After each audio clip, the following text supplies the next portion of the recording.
How do I even start this? How should I start this? Um,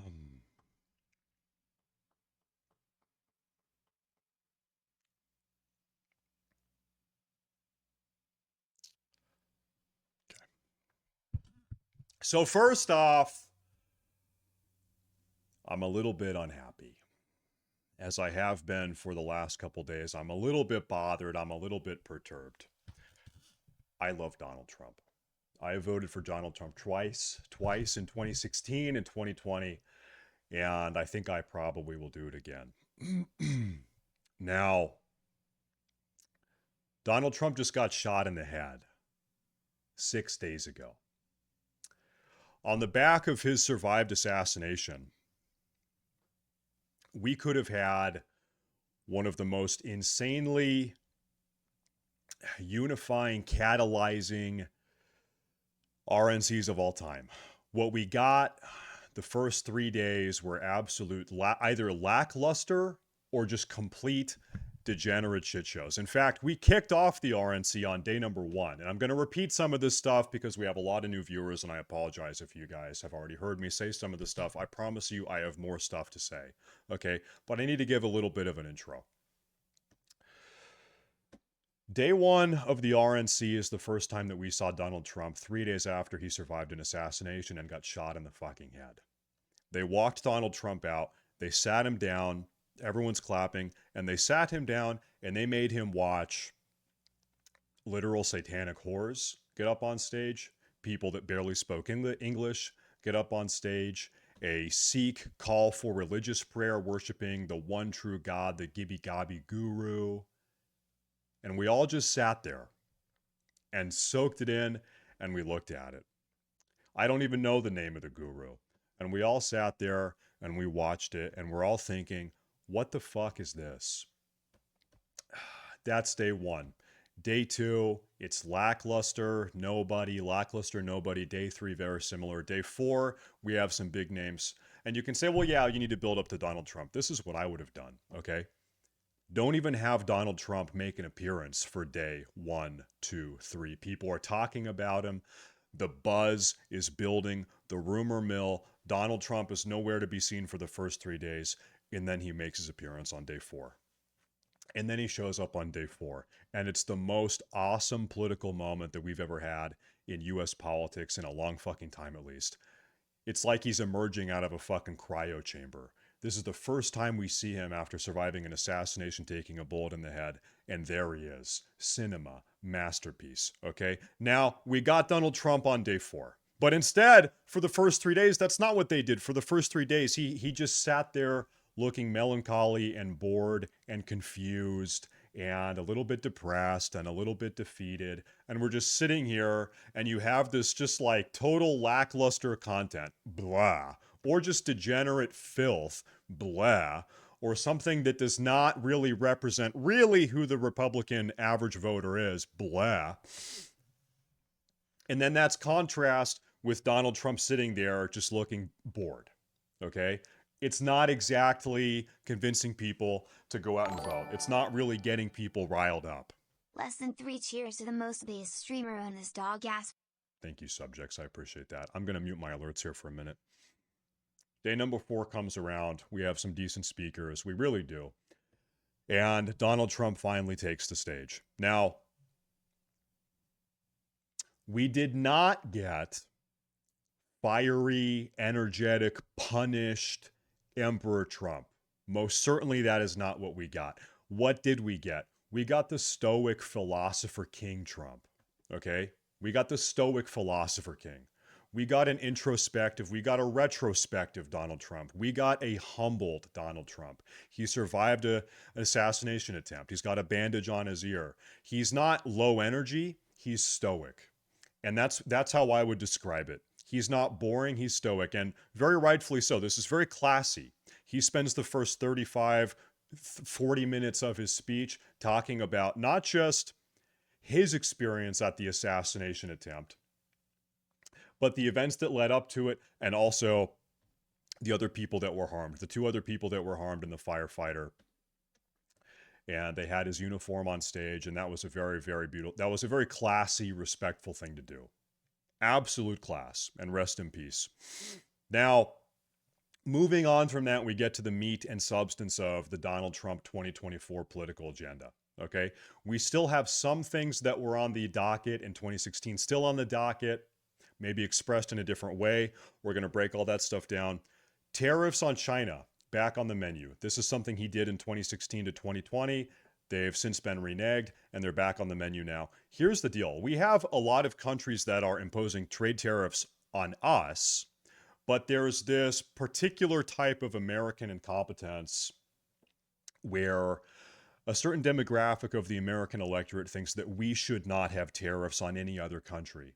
And the reason why some Americans feel this way, despite every other country having tariffs on us, huge portion of the American electorate does not want to do it back. And the reason why is this autistic obsession with free trade, free market capitalism, and you don't want any government intervention. What are tariffs? Tariffs are government involvement in free trade between nations, between countries. We don't want to do it.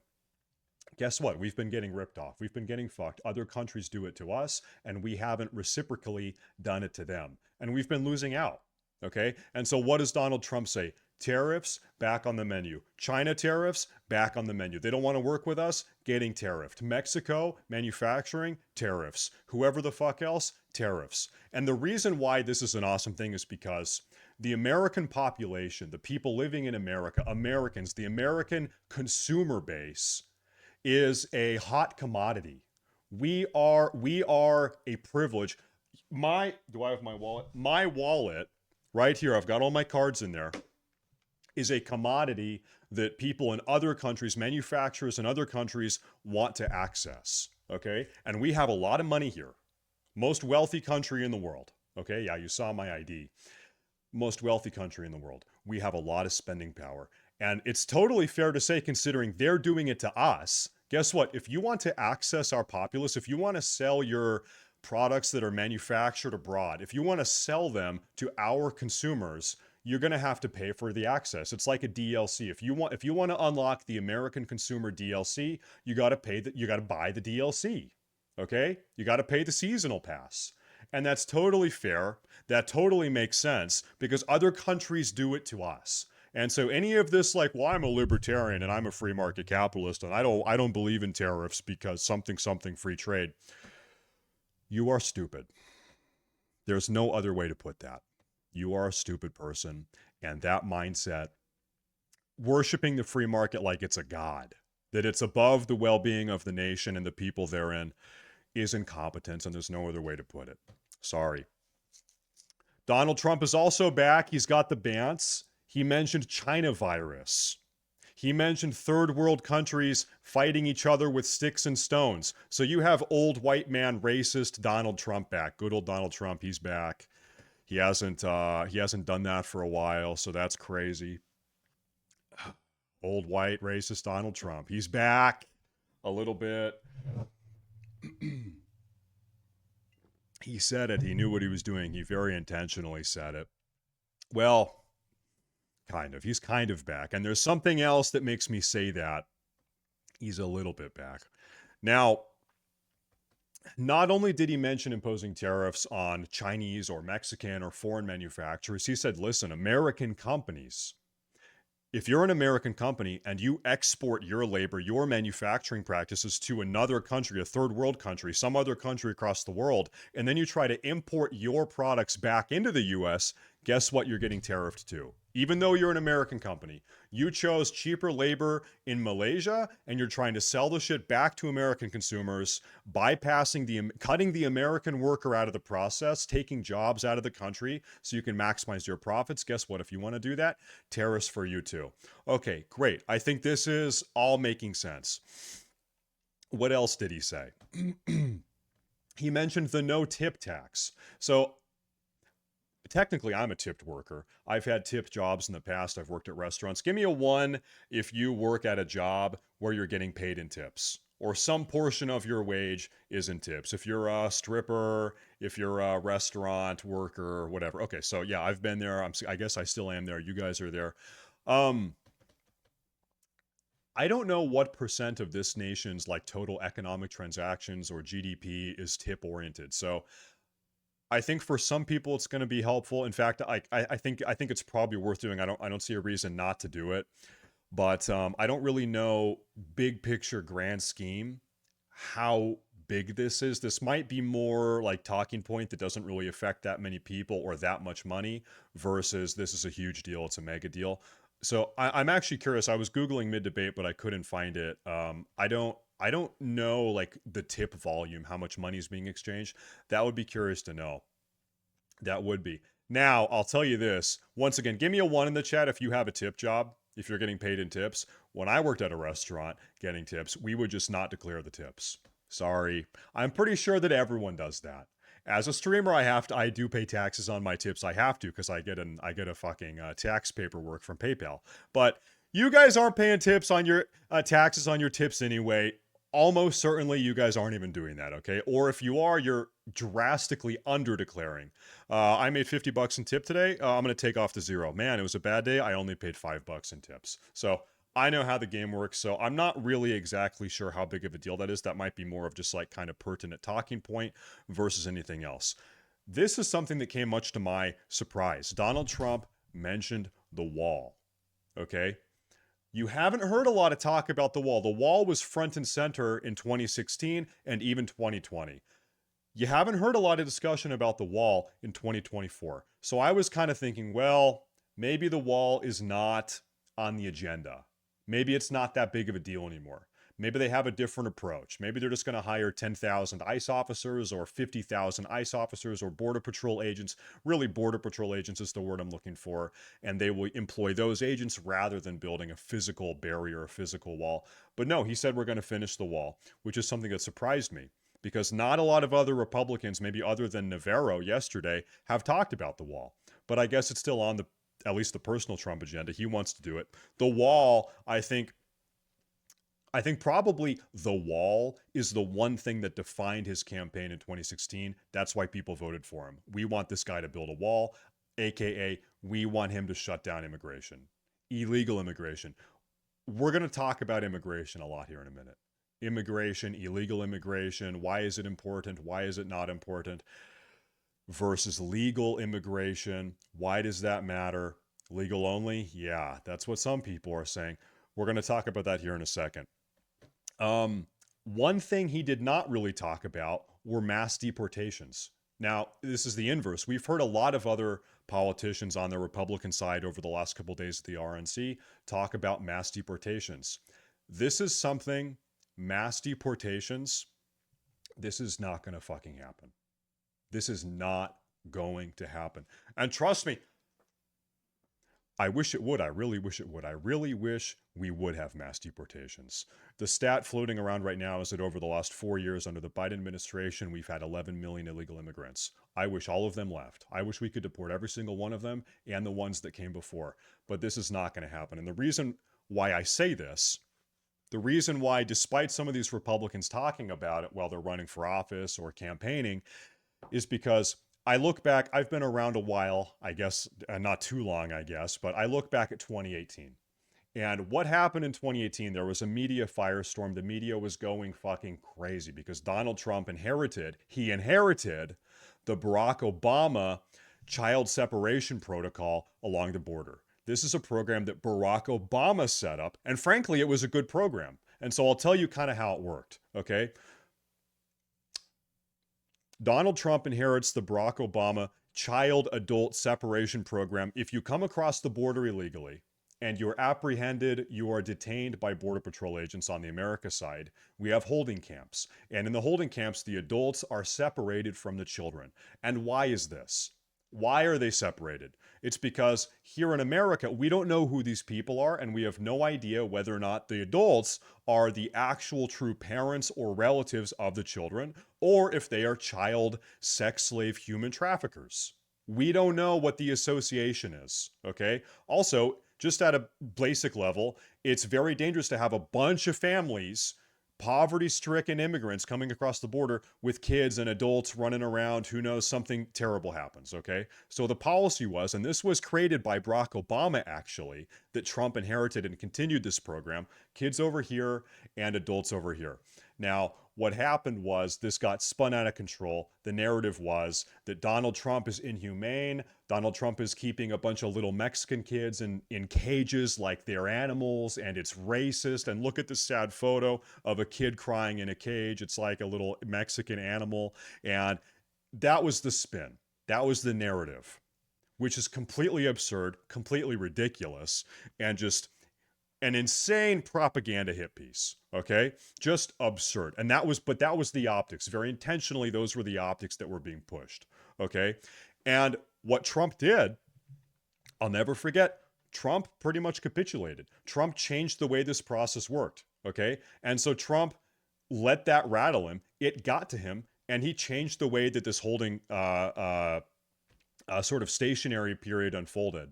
And so if Trump got a little rattled by Mexican kids in cages in 2018, let's think about what it would take to deport 11 million people plus 15 million, 20 million people that are spread out, distributed all over the US, in Michigan, in Maine, in Colorado, in Washington, in California, all over the US. What would it take to get rid of 11 million immigrants or more that are living across the US? They have apartments, they have houses, maybe they whatever. Their roots have spread a little bit. Okay? You're kicking indoors. You have right-wing deportation squads.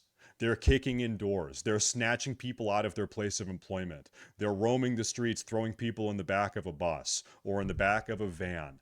Okay? This is not going to fucking happen. There is 0% chance that this ever happens.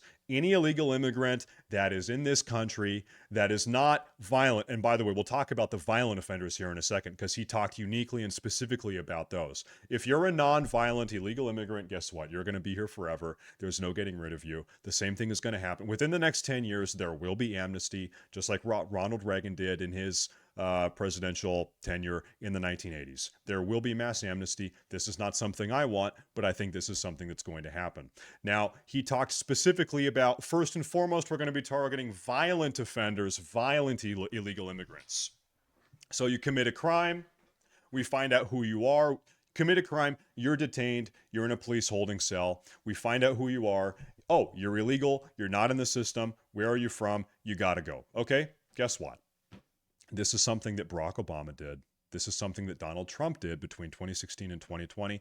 This is something that Joe Biden does now. I'm not an Obama guy. I'm not a Joe Biden guy. But this is something that has been going on for the last 16 or 17 years, whatever. Okay. So this is not some ingenious idea that Donald Trump had that no one else has done. This is pretty much how it's always been. Detaining illegal immigrants that are causing violent crimes. They're in the country, they commit a crime, and they get kicked back out. This has been the standard operating procedure for going on 20 years. Okay. So that's great. That should happen. But touting this as some like innovative strategy is just not the case. That's kind of how it's always been. Okay. But anyway, beyond that, beyond the violent offenders, if you're just a illegal immigrant living in the country, you try to have a job, you're working, you're making money, and you're kind of trying to stay under the radar, there's no way you're here forever. Yeah, there's zero chance. Also, think about this. Think about how polarized the country is. Donald Trump is in office and he wants to establish right-wing deportation squads. Well, then you have a states' right versus federal rights issue. Okay, California's not going to want to do that. The entire state is you've heard of sanctuary cities? It's a sanctuary state. All up and down the West Coast. Oregon, sanctuary state. Washington, sanctuary state. I'm from the West Coast, so I know a little bit more, but other states all over the US, sanctuary cities and sanctuary states. Do you think that California, Oregon, Washington, whatever, Colorado, maybe, I don't know. Do you think that these states, Maine, will allow the Donald Trump right-wing deportation squads to meander about their state, hunting Mexicans or hunting Guatemalans to kick them out, to throw them in the back of a van and then ship them across the border? That's not going to fucking happen. No, it's not. If you think that's going to happen, you're insane. You're delusional. There's a 0% chance that that happens. So, and then he follows up and he says, listen, the real problem with immigration Lord help me.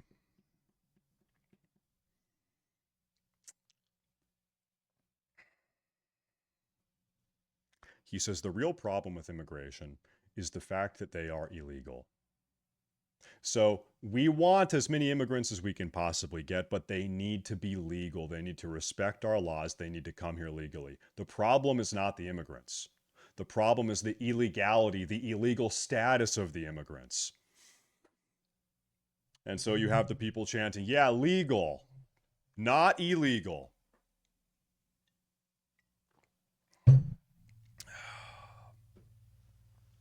And this shows me, this is where I'm going to get a little bit. This shows me that Republicans, just like Democrats, don't really, wholly, completely understand really what the problem is. They don't really understand what the issue is. The Democrats don't even care at all. There is no issue. The Republicans care to the extent that illegal immigration is a criminal issue. Okay? You have criminals entering. Every illegal immigrant coming across the border without proper paperwork or identification or immigrant status is necessarily breaking the law. So that's the first rule break.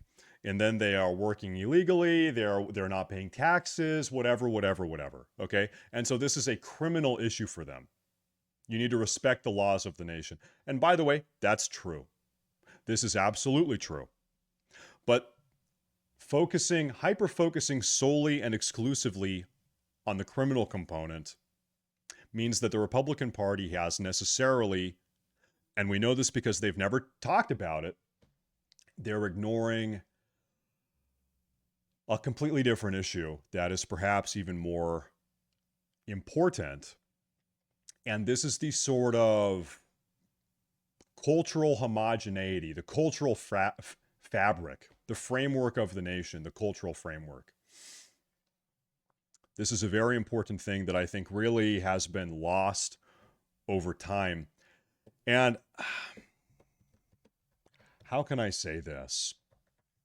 As I've said before, culture is an expression of the people. Culture is downstream of people. Culture does not exist randomly. It's not random that Indians in India have a certain culture, and Mexicans in Mexico have a certain culture, and Germans in Germany have their culture, and Japanese people in Japan have their culture. This is not a random thing. Culture is downstream of people. People create culture. Different people create different cultures. This is just an inarguable reality. Okay, culture doesn't materialize or manifest out of nowhere, and there's nothing magical about American soil that just injects American cultural values into the person stepping foot on it. In the same way that I, as an American man who spent my entire life living here, if you airdropped me into Baghdad, Iraq, and if I was forced to stay there until the day I died, I would never be Baghdadi. I would never culturally, maybe I would assimilate to some degree, but I would always have my American values and I would always have my American mindset. Okay? Doesn't matter how long I lived in Baghdad. Even if I had a wife and I had 10 Baghdadi kids, I would always have my unique Americanisms with me, and that would influence the way that I existed in that society. Okay? I would never 100% become an Iraqi Baghdadi. It just wouldn't happen. I respect women's rights. I respect environmental rights. I don't want to see gay people pushed off rooftops, okay? There are certain things that I would never capitulate on. Even if you put me in anywhere, it wouldn't happen, okay? There are certain inalienable things that I would not forgo. And this goes both ways, okay? So,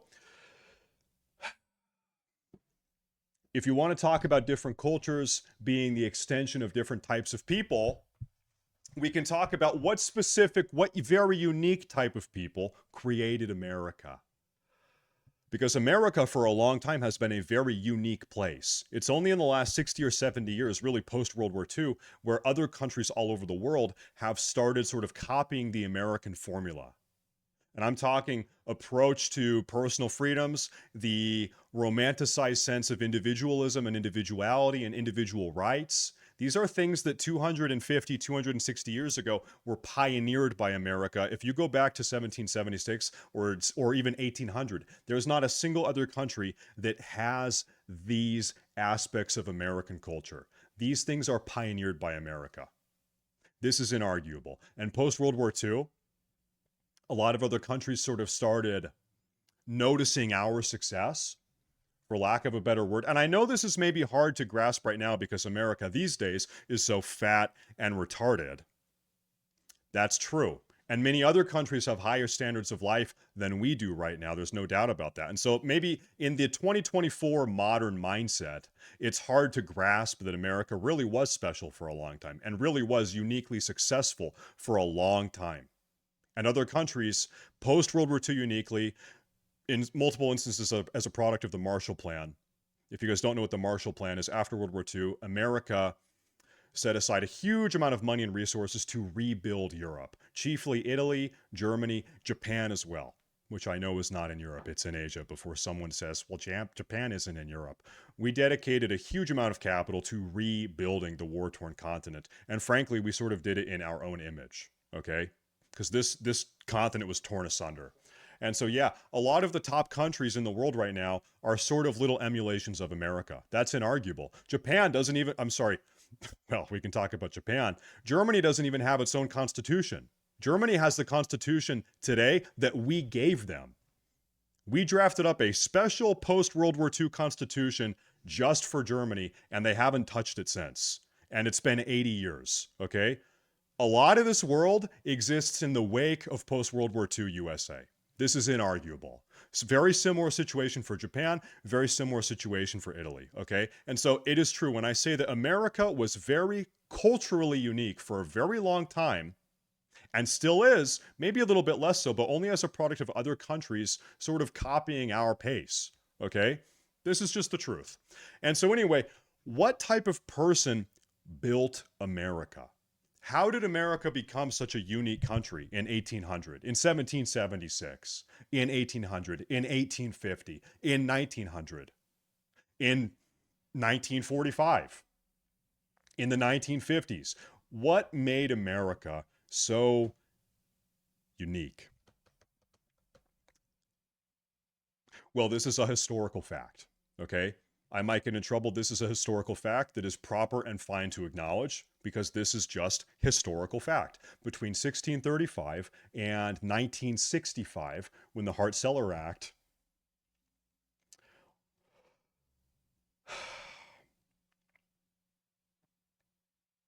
between 1635 and 1965, the people living in America were 90% from a very small specific subsect of the European populace. 90%. And this was the case for 300 years. And this is stretching from this is like colonial America up to America proper as a country that we acknowledge, okay? And I'm not saying, listen, I want to draw a very clear distinction here. What I'm saying is not all Europeans. It was actually an even smaller microcosm of Europeans. It was a very small group of Europeans, a very specific type of European, 90% that built this country. And this is how it remained for 300 or 350 years, okay? Because the people that came from these European countries for 350 years, these were necessarily by self-selection a very unique demographic of European. These Europeans were bold, they were courageous, they were adventure-seeking. These were Europeans that were willing to take extreme risks, traveling to a frontier that is completely untamed, dangerous, violent, primitive, wild beasts, dangerous animals, okay? A dangerous native populace, almost certain death. This was a very, very unique type of European that comprised 90% of America for 300 or 350 years. And it is from these people that this culture manifested. It is from these people that this country manifested. It is from these people that the cultural or national legacy that we have inherited today manifested. They created it. A very specific type of person. In fact, up until 34 years ago, in 1990, 50% of Americans in 1990 could trace their bloodline to this founding stock group of Americans. And by founding stock, I mean people that were here in 1776. People that were here in 1776, we're going to use the term founding stock. In the year 1990, 34 years ago, 50% of Americans could trace their genetic lineage to founding stock. Okay? So when I say it was a very, very small sort of genetic lineage, a very unique group of people that built this country, this is inarguable. And it is from these people that America was built from literally nothing. They're chopping down trees. They're building villages. There's no template. And not only do they build the architecture, and they are breeding and raising families and procreating and multiplying, but they're drafting up unheard of pieces of government legislation, templates with which to build a nation, the legal systems, all of it. It's a very, very unique type of formulation. America is really an experiment of a country. And it came from a very, very unique set of people. And so this is the problem. The Republican Party does not care about this. They think just like the...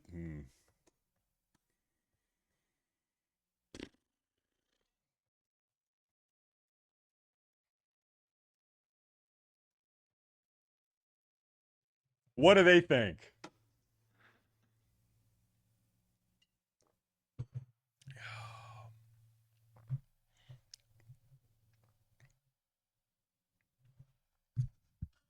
The notion that America is a melting pot of all people from all over the world, and all people have always been welcome, and that is how America blossomed into the great country that it is today, is regrettably, and I am saying this genuinely, regrettably, I guess, it's just not true. In the last this is like a great retelling of history. In the last 250 years, there have been like 6 or 7 pieces of legislation of immigration legislation starting in 1790, determining exactly which specific type of people and how many and from what countries, specific countries, should be allowed here. And if you're not from those specific countries, and if you're not coming here in this very regulated specific quota system, because this is how they approached it for a long time. You need to be from these countries, and we're going to take a very small, limited amount of people based on a ratio of how many people we already have in the country, because we need to make sure that, like, the concern was still, listen, we're Americans. You might be a German person wanting to come here in 1824, but we can't take too many Germans. You may be white. This is not a white thing necessarily.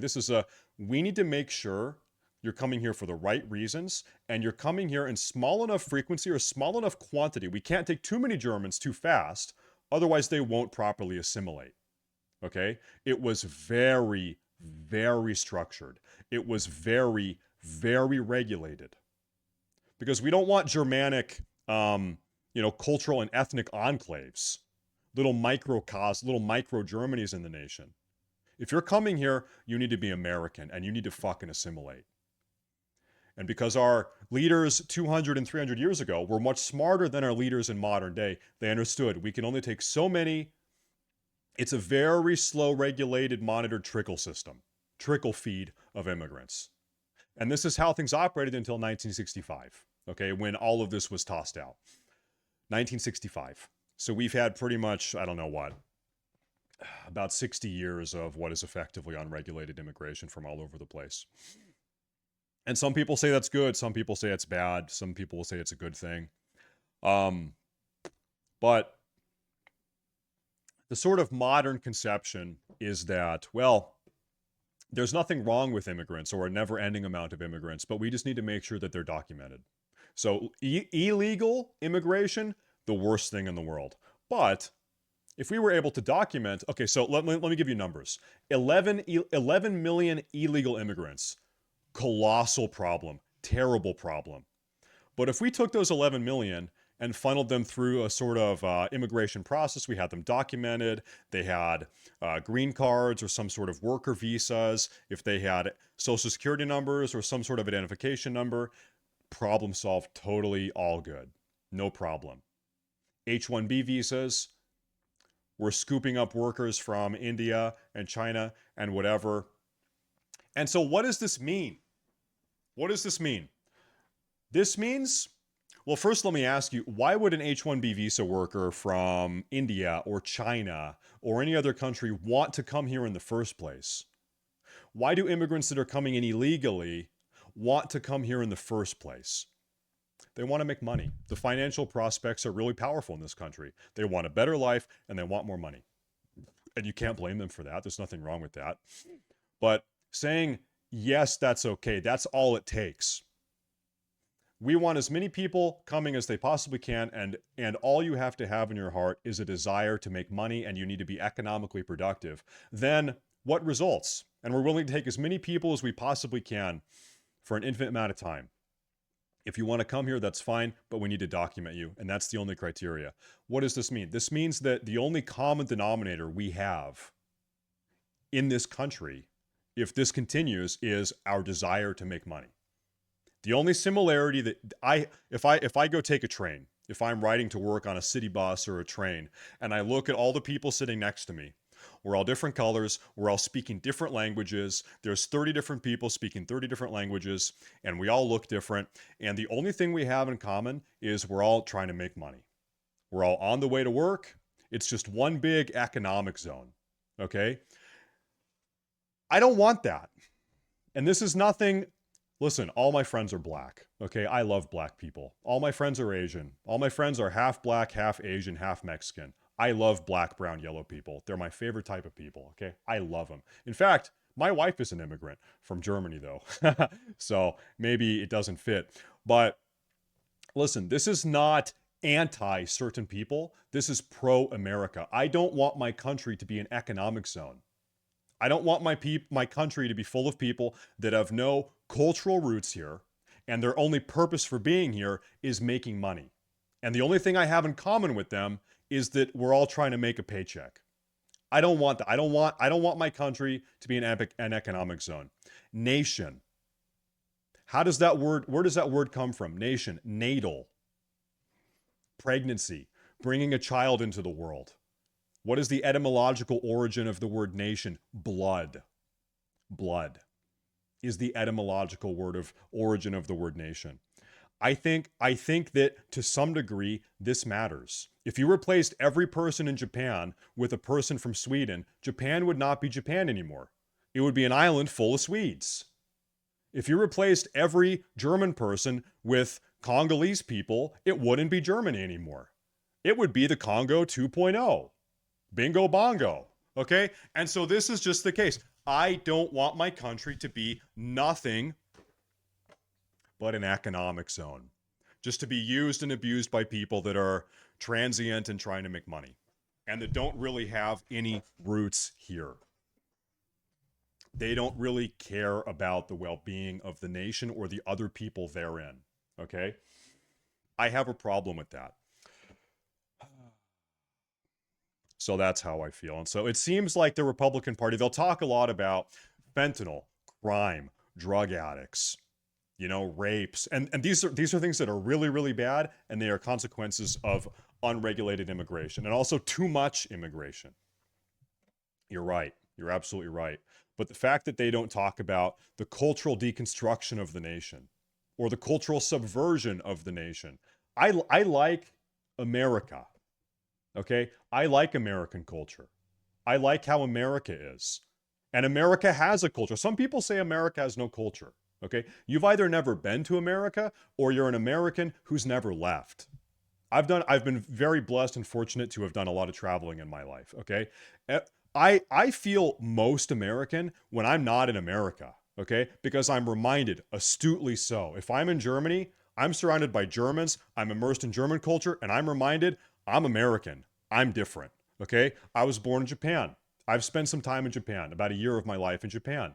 If I'm with my Japanese friends in Japan, I'm reminded I'm American.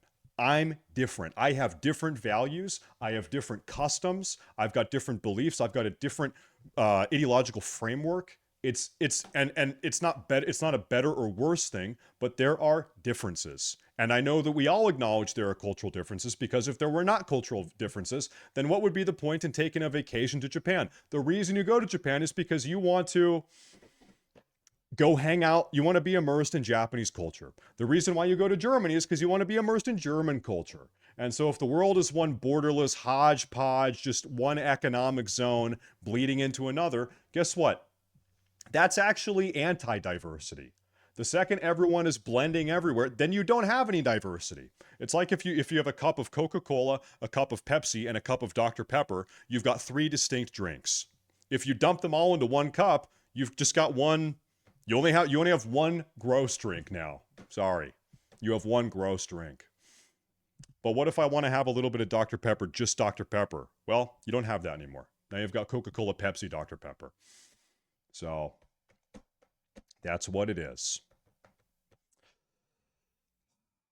And so I don't think the Republicans acknowledge this or realize this, which is why I think this problem is not going to get solved ever.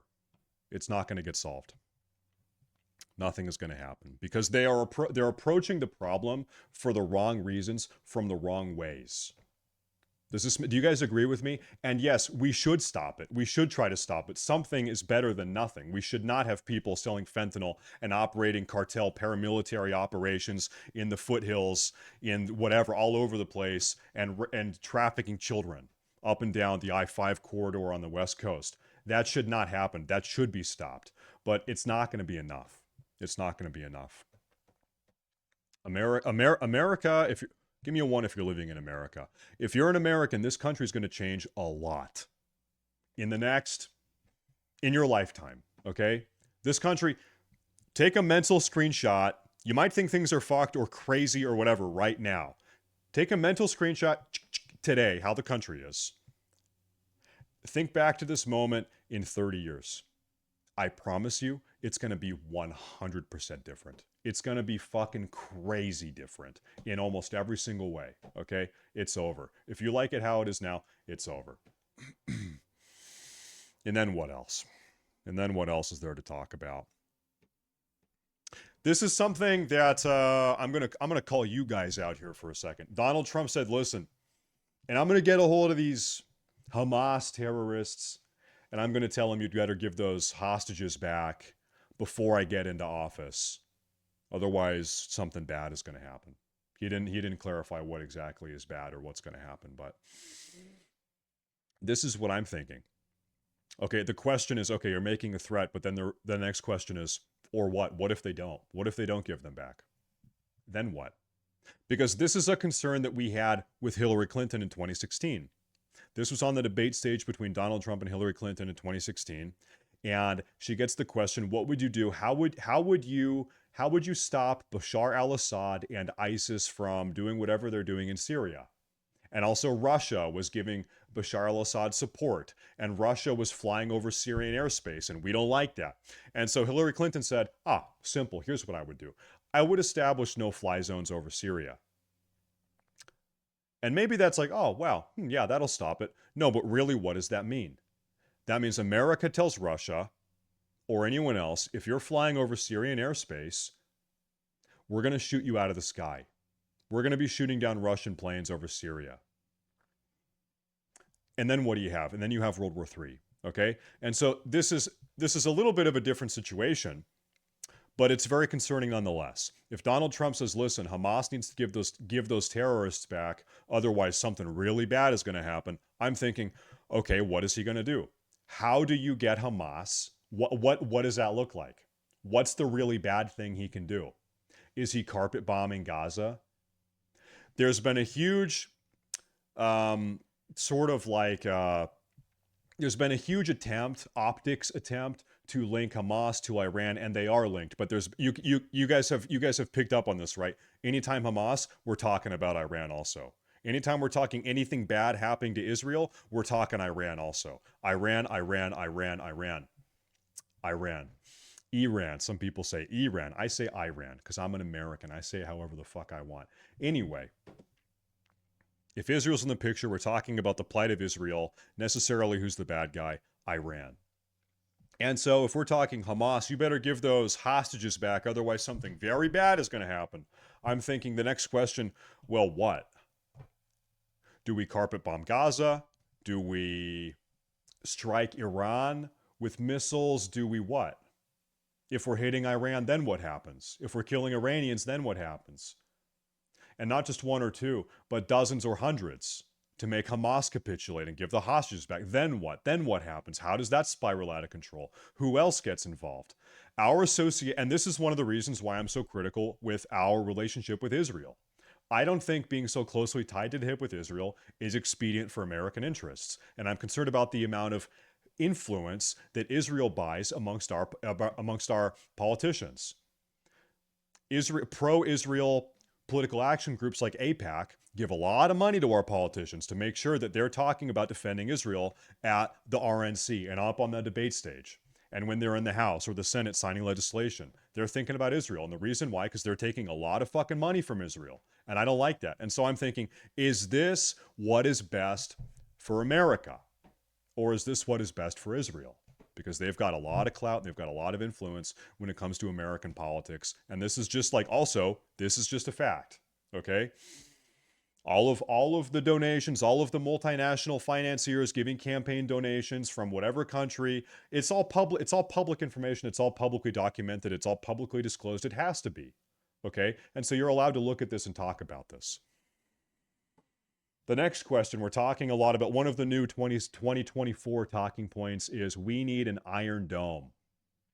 We need an Israeli style Iron Dome covering all of the US. And first off, I'm thinking, do we really need that? We have a very different set of threats than Israel does. Israel has terrorist groups surrounding them shooting short range rockets inside of their territory. We, thank God, at least for now, don't have that issue. So if you want to talk about an exact replica or copy of the Israeli Iron Dome system, I don't think we need that. If you want to talk about a different sort of anti-ICBM, if we're worried about Russia or China sending ICBM nuclear missiles or out of a submarine, then I think that's a little bit different. Maybe you can cover that. But also, guess who pays for it? Okay, if we're getting everyone hyped up for an all-encompassing American Iron Dome system, guess what? Guess who pays for that? You pay for that. Okay, so this is the never-ending military-industrial complex budget, and you know it was them that told the Republicans, you guys need to pitch this on the RNC stage, right? Hey, guess what? This is your new talking point.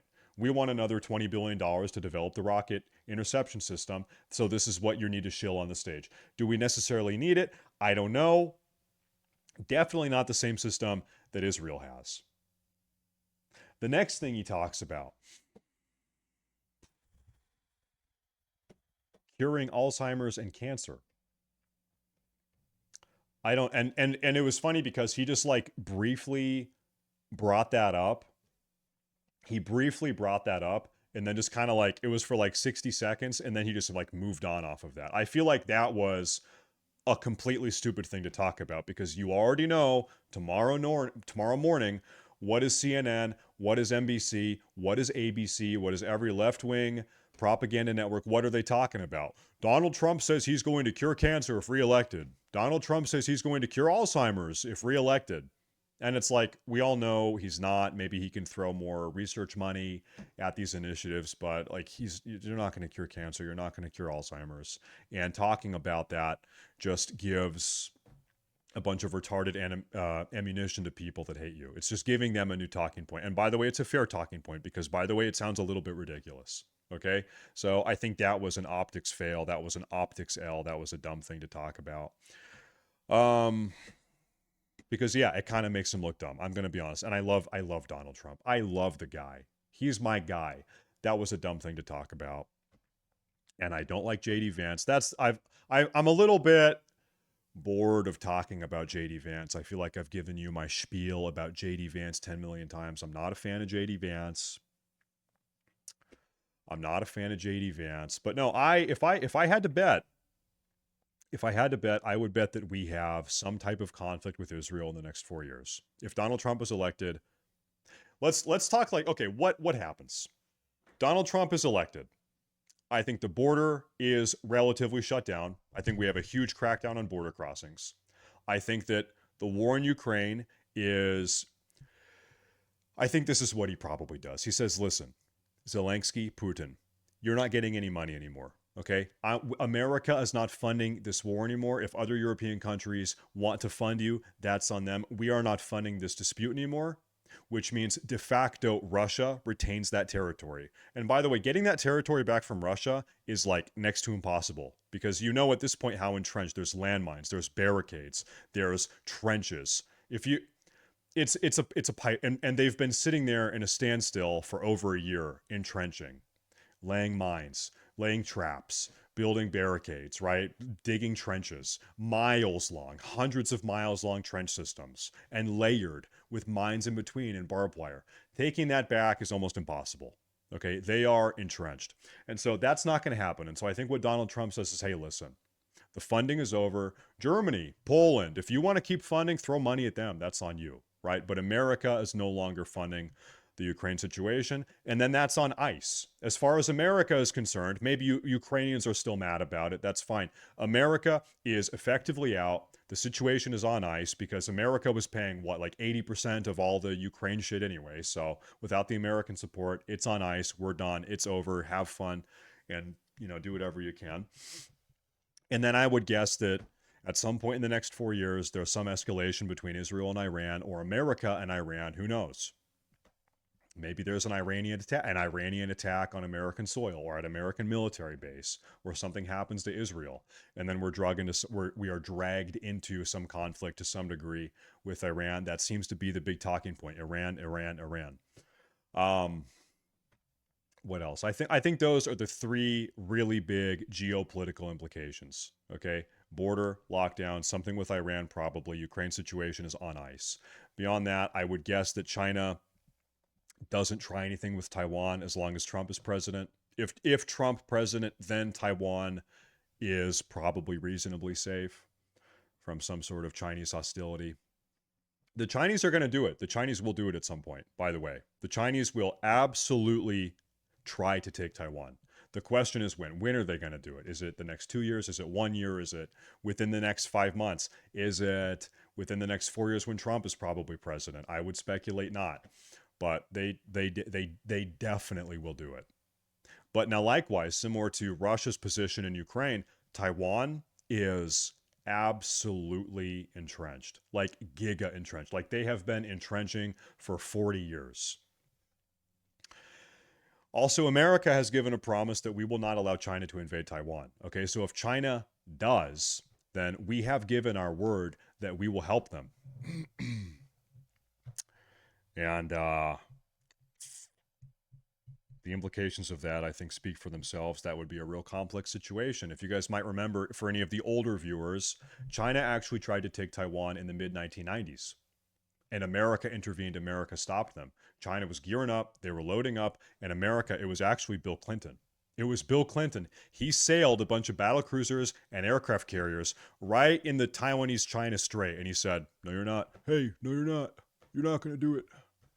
You're not going to take Taiwan, you Chinese, you CCP communists. And they did. And guess what? They backed off. They said, they capitulated. They said, okay, you know what? We're not going to do it. Ni hao ma.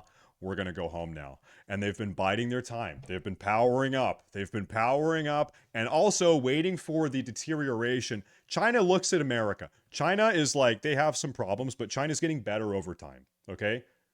China's not all up. It's downs and ups. But China today is much better than it was in 1994. In 1994, half the country was shitting in the street. Okay? That's just a hard fact. Not the case anymore. China is a pretty decent country. I wouldn't want to live there, but it's like China's effectively a first world country. Okay, they're much more powerful. And why has China become more powerful? Because predominantly it's because we have shipped a huge amount of labor to China. China has been growing as a consequence of the American labor stimulus package. We have allowed, due to sheer incompetence, for our manufacturers to ship labor to China, which has pumped a huge amount of money into China and funded their growth. And they're just sitting here laughing at us because they're like, they know what's coming. They're looking at us. They know they're going up. And we, let's be honest, we're going down. And so they're like, okay, so when do these, they're going down, we're going up. When do these charts intersect? When are we going to supersede them? Meaning, when are we going to be strong enough to get away with what we want geopolitically, and America doesn't have the means with which to stop us? This is an inevitability. This is 100% in the next 20, 30, 40 years, probably sooner than that. This is what's going to happen. Okay, I would bet my balls. And so yeah. So there's my RNC. There's my RNC takeaway. There it is. Both of the Trump boys mentioned that their dad got rid of the swamp. Their dad conquered the swamp or rooted out the swamp monsters, whatever that he, something to the effect of my dad Trump saved the Republican Party from the swamp. And it's like, bitch, this entire audience is the swamp. His vice president is the swamp. The people sitting to the left and right of him, they are the swamp. In fact, I'm worried that these two boys are now the swamp also. It's over.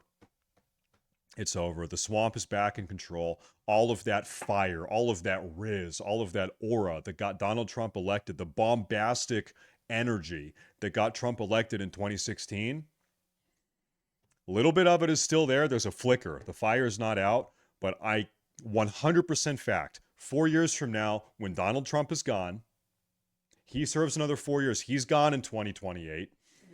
The Republican Party is back to where it was in 2012 or 2008 or 2004 or 2000. The Republican Party has been successfully hijacked again by the GOP, the grand old party, rhino neocons, and war in the Middle East is back on the menu, and an open border. Even if Trump locks down the border for 4 years, guess who's going to reopen it? Whether it be a Republican or a Democrat, that border is getting fucking opened again. Oh, here's another talking point. Donald Trump talked about, this is tonight, about the Social Security crisis. Okay, so a lot of people, when they look at all of the millions and millions and millions of illegal immigrants coming across the border, okay, and we say, why? Why have the politicians, both Democrats and Republicans, done nothing about this? The Republicans will say, oh, well, it's because the Democrats want voters. Okay, they're importing voters. And the Democrats will say, oh, well, it's the Republicans. They want cheap labor. They want Mexican landscapers or Mexican house builders or whatever. If they want cheap labor that they can pay $2.50 an hour under the table, no taxes, and it's cheap and it keeps the economy afloat. You want to know the real reason?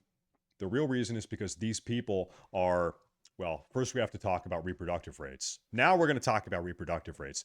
There is not, as of the year 2020, last time I looked, this is 4 years ago, there's not a single demographic, white, black, Asian, Hispanic, and those motherfuckers have babies. There's not a single American demographic of American citizens that is breeding at replacement rate. Okay, that means you're having more than 2.1 kids per married couple, man, woman. You have man, woman, you need to have more than 2 kids, 2.1 kids or more, to maintain the population at its current level, at its current population volume. Okay, there's not a single demographic, white, black, Asian, Native American, whatever, Hispanic, it's not happening. But curiously, and this has been the case for a long time, by the way. Okay, we're talking like 30, 40 years. People aren't having kids anymore. Really post 1970s sexual revolution, the second birth control hit the market. Anyway, that's a different conversation. But curiously, regardless, the American population is going up. No one's having kids, or at least not at replacement level, but the population goes up. If you look at a population chart for America, we have more people. Where are the people coming from? Well, they're coming across the border. They're immigrants, right? And so if you look at the left and the left and the right has colossally failed at shutting down immigration, people coming across the border illegally and legally. The question is why? And like I said, the left says the right wants cheap workers or cheap labor. The right says the left wants to import voters to rig elections. I think probably the real reason is because both the left and the right know, politicians on the left, not like you and me, not regular people, politicians, the leadership of the left and the right, they know that our social security system is effectively a Ponzi scheme, right? You need to have more workers paying taxes to support the elderly population, okay? And it's more and more, it's increasingly expensive to keep elderly people alive as a consequence of economic inflation, devaluation of the dollar. And so if you don't have a if you don't have like a pyramidal structure where you have more workers that are funneling money up to pay off the social security payments for the aging population, then the entire system crumbles down and you've got homeless 75-year-olds. Okay, this is intolerable. This cannot be happening. So, what's the solution? If you have an aging population, if your native populace is not breeding, they're not having kids, they don't want to have kids, what do?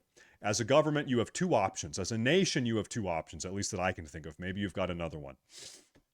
You can either incentivize, try to persuade your native population to have kids. So this might look, what does that look like? That looks like we actually have a little bit of that in the country. Not a whole lot though. Who here is a parent? You know, if you're a parent, every single year you get a $2,000 tax write-off, a tax rebate, if you have a kid. Okay, so if you've got two kids, you get $4,000 off. This is something that sort of helps parents or helps. I wouldn't call it an incentivization.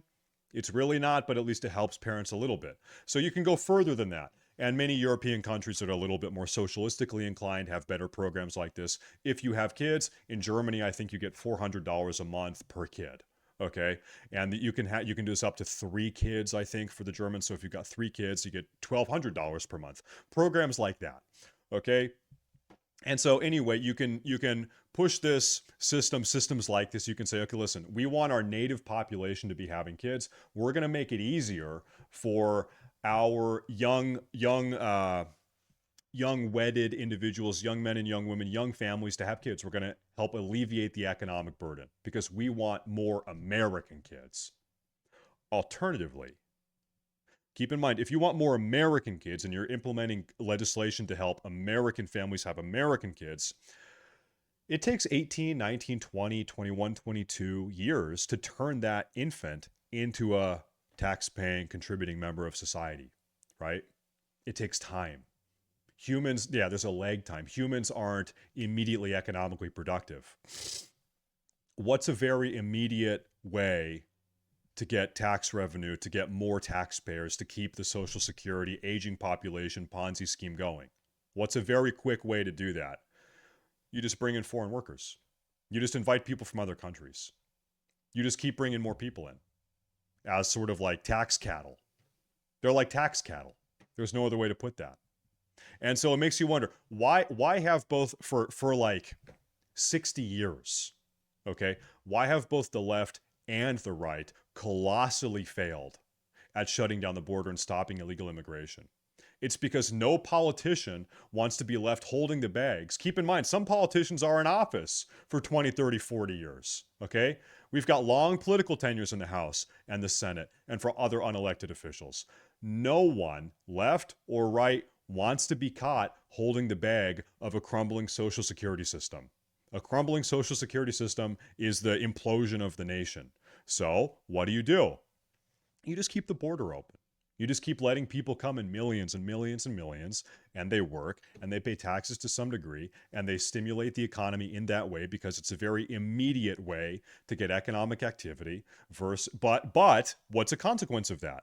Okay, the cultural foundation of the nation changes. The nation changes. If you're allowing every 4 years 12 million illegal immigrants in, given enough time, that number is going to add up and you're going to have a fundamentally different nation. That's just undeniable. Different people, different culture, different nation. The fabric is going to change. And so if you ask, why has the country changed so much just in your lifetime or in 2 lifetimes, in 2 generations, you've had colossal demographic change. That's just a statistical truth. And you can say, some people actually say that's a really good thing. Some people love that. They think diversity is great and they want to have a Mexican restaurant on every corner and a Chinese restaurant on every other corner. And some people love that. And you're fair to love that. Some people think it's not good. They say, I like America how it all, I want good old fashioned America. And you're entitled to that opinion also. Okay. But this is just an undeniable truth. There has been massive demographic change. And it's consequential. It's a consequence of programs like this, or lack of action like that. And so this is that's kind of my takeaway for the RNC debate, for the RNC convention. It's not a debate, sorry. And that's that. And that's that. So hey, listen, here's what I have to say. Right now we have 1,860 viewers. I need to get going here pretty soon. If you are new here, drop a follow. Seriously, we need more people like you. There's not a single other community on this entire platform that does what we do here. Seriously, go look around. Nothing. Okay? This is the one and only place where we have this community, where we can have conversations like this. And I really appreciate it. So drop a follow.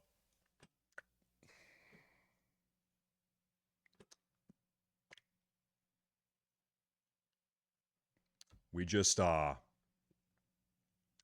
100 gifted subs from Mr. Horse himself. Thank you very much. I appreciate that a lot. I appreciate that a lot. There was Coffee Bean. There was Mind Goblin. There was Angels in My Head with another 10. We have a very supportive community. A very supportive community. Sorry, I've just been a little bit. I'm sitting here to thinking. I'm sorry. I should be more over the top. Thank you guys very much. But I'll tell you what I'm thinking, Big Tricky Meme Guy. And I've said this before, but I'm going to say it again because we have way more viewers and we're coming off of a big night. I've been a streamer now for 6.5 years. Almost, yeah, about 6.5. And when I was a young fledgling streamer, I was told by every other streamer contemporary, streamer friend of mine, do not talk politics. This is 2017, 2018. Do not talk politics. If you talk politics, it will be the death of your stream. You will divide your audience. At best, you have half as many viewers, but no one on Twitch wants to listen to this stuff, especially if you're right wing, especially if you have more conservative beliefs. Do not talk politics. It is suicide. No Frag TV. Thank you very much.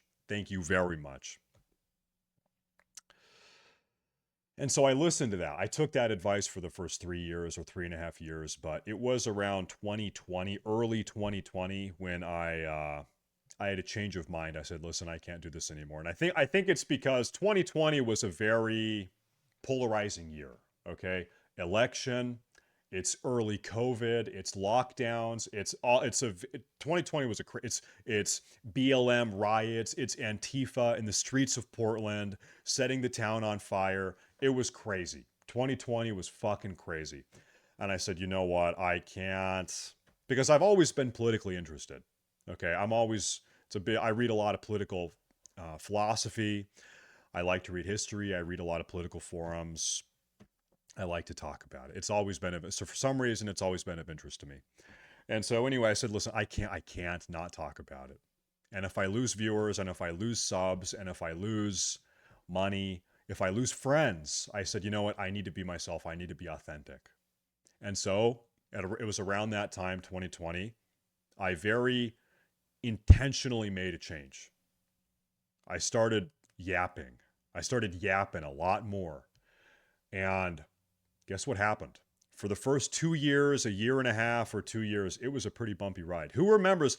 I kind of look back on 2020 and 2021 in my stream as these are big points of it was really bumpy. There was a lot of turnover. It was kind of a rough, like I wasn't really sure. In fact, like I'm going to be totally honest, it was early 2021. I was like, man, maybe I should start streaming part-time and try Get to go more finish PLS. my college degree. Like there were a couple times in 2020 where I was like, man, I need to work on my resume. Maybe I should think about finishing my degree. I'll take part-time classes. Okay, it was a pretty wild time because I started talking about this stuff and I was being honest. I was being a little bit more mask off because I just couldn't not be true to myself. I want to talk about what I want to talk about. And so I lost a lot of subs and I lost a fuck ton of followers. And I lost other friends or other streamers that I used to interact with, people that would host me and I would host them. There were people, and like there were never any bad words said. There was never any drama between certain people, but it was just like, oh, I noticed they stopped showing up, right? Ah, I noticed they don't tune in anymore. Oh, I pulled up their account and I noticed they unfollowed. Okay. And so I lost friends. I lost contemporaries. I lost subs. I lost a fuck ton of followers and I lost a lot of fucking money. Okay. And so I am so thankful. I am so incredibly thankful that here in 2024, this is where we are. And this is the fucking community that we have. And these are the people that show up. And these are the people in the Discord. And it's you guys posting in chat. I really appreciate it. I feel like things have really Hey, stay safe. I've been a regressive solidified. Swede for 30 years now. God is with you for your family value ideals. Angel, you have been popping off today. Before you ever think about taking care of me, make sure you take care of yourself first, by the way. But I love you. Thank you very much. I appreciate all the support. Thank you. My Swedish brother, and he's not from Stockholm. He's a country Swede. I've talked to him before. He's not from Stockholm. My wife is German, and she says, listen, no offense to the Stockholm Swedes. My wife says, Stockholm Swedes, they're like the Californians of Europe. But I like this. Hey, that's my German wife. I like the Stockholm Swedes. I like all Swedes. I like all the Swedes. I like all people. I love all the people. But he's a country boy. He's a country boy Swede. He's a country man Swede. And so I appreciate it especially. Thank you very much. Anyway, I'm very fortunate. I'm very thankful. I'm very thankful to have the community. But still, people don't like me. I don't know if you guys know this. There are some people that don't like me. There are some people they don't like this community. They don't understand it. There are some people they don't like you. Okay? And so it's a reminder we're all here together. We're all here together. And I really appreciate it, boys. If you haven't already, drop a follow. Join that Discord. Join that Discord server. And I really appreciate it. I really fucking appreciate it. So thank you guys a whole lot. Now, speaking of my wife, I just want to say thank you to the subs again one more time. Big Tricky, Angel, Sir Dreadeye, Swabbers, everyone else earlier today. Horse, you're making me scroll. Oh my god, Coffee Bean, Mind Goblin, Angel again. You're just like a machine gun today. Thank you guys. Speaking of my wife, of my beautiful immigrant wife who came to this country seeking a better life and a brighter future. She's upstairs in bed right now waiting for me, and she probably has food. And I'm a little bit hungry, so I think it is about time to wrap it up. It is about time to wrap it up. Thank you guys once again. I will I haven't taken a day off in like 9 or 10 days. And I was going to, but then the RNC was happening, and so I said, I can't take a day off during the RNC. There is a chance tomorrow I wake up and I say, fuck it, I'm gonna, okay, I might take a day off tomorrow. I'm not sure. I might. I'm thinking about it. But who knows? Anyway, join the Discord. That's where you can find out. I appreciate it, Trump guys. talked Thank you about very the much. Iron Dome. Logistically, do you think it can be done in 4 years? Oh, If they make it, don't you think they need to have defense in Canada to cover missiles coming from Russia over the North Pole?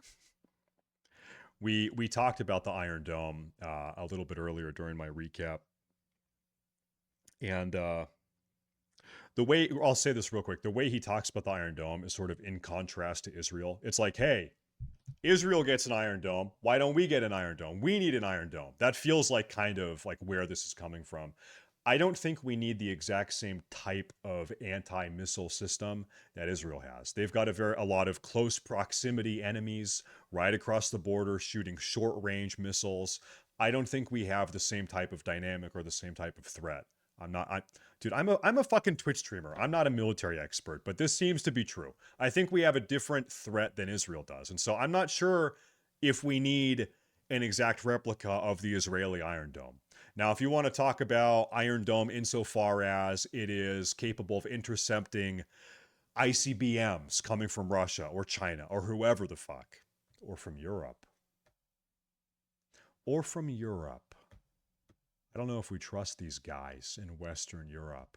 Who knows where these ICBMs are coming from? Probably not Latin America. Sorry, probably not Latin America or Africa, but Australia. I don't know if I trust those Australians. I don't know. Anyway, so I don't think we need the exact same thing. If anything, we need something different. The question is, do we really need it? I don't know how pertinent of a threat it is. I don't know. Who knows? But anyway, I think we definitely do not need the same thing as Israel.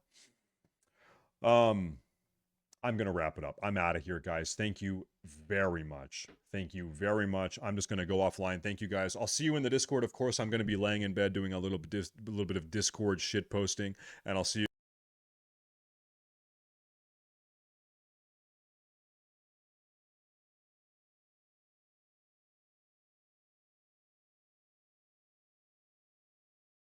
By the way, the second Trump is gone in 2024 if he wins this election, 2028 if he wins this election, the Republican Party goes back to being the same party of losers that it was prior to the MAGA takeover in 2016. The Republican Party, absent of Trump, is full of fucking losers. Trump came in and shaked it up and changed it back. He seized the party, he captured them, he made them capitulate, and now those same people that he conquered are slowly conquering. They're sort of like sabotaging and taking over and watering down and subverting the 2016 Trump MAGA movement. They're hijacking it back. And before you know it, we're going to have a bunch of neocons in control, like Nikki Haley, like JD Vance, that are bought off by the CIA, that are beholden to AIPAC, foreign interest groups pushing us into wars in the Middle East on behalf of Israeli interests. And it's all going to happen again. And then young American men are going to get their legs blown off in Iran, just like they did in Iraq, just like they did in Afghanistan. And it's going to happen again.